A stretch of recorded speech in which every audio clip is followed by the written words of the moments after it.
আমি আপনাদের সামনে প্রথমে একটা সালাম দিছি না?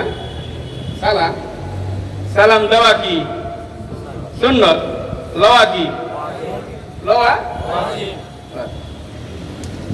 দেওয়া সুন্নত, লওয়া ওয়াজিব। এখন সালাম কিভাবে দিব? আসসালামু আলাইকুম বলেন, বলেন আসসালামু আলাইকুম।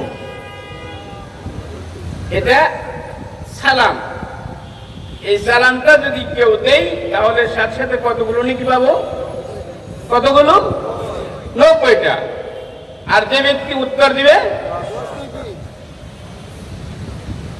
রাসূল করিম সাল্লাল্লাহু তাআলা আলাইহি ওয়াসাল্লাম বলেন, লা তাদখুলুল জান্নাতা হাত্তা তুমিনু, তোমরা জান্নাতে প্রবেশ করতে পারবে না যতক্ষণ পর্যন্ত তোমরা ঈমানদার হবে না। ওয়ালা তুমিনু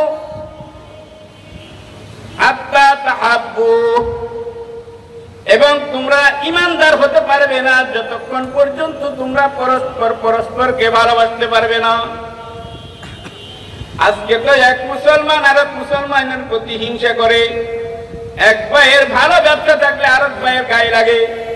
এটা কিন্তু মুসলমানের কাজ না, বরং এক ভাইয়ের ভালো দেখলে আরেক ভাইয়ের ভালো লাগাটাই হইল মুসলমানের কাজ।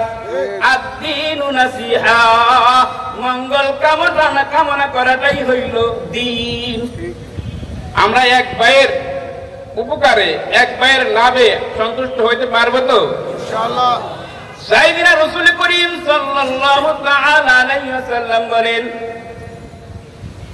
যতক্ষণ পর্যন্ত তোমরা পরস্পরকে ভালোবাসতে পারবে না ততক্ষণ পর্যন্ত তোমরা ঈমানদার হতে পারবে না।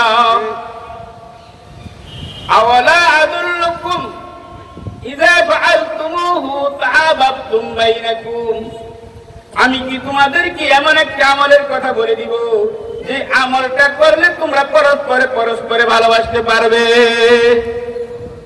বলে দিব তো?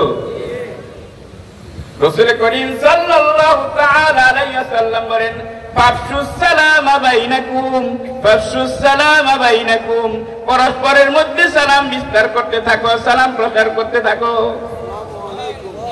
বেশি বেশি সালাম দিতে পারবো না আমরা ইনশাআল্লাহ। রাসূল করিম সাল্লাল্লাহু তাআলা আলাইহি ওয়াসাল্লাম বলেন, সাল্লিম মান আরাফতা ওয়া মান লাম তারিফ, তুমি সালাম দাও যাকে চিনো তাকেও দাও, যাকে না চিনো তাকেও দাও। যত বিস্তার করবে সালাম তত শান্তি হবে, তত সওয়াব হবে।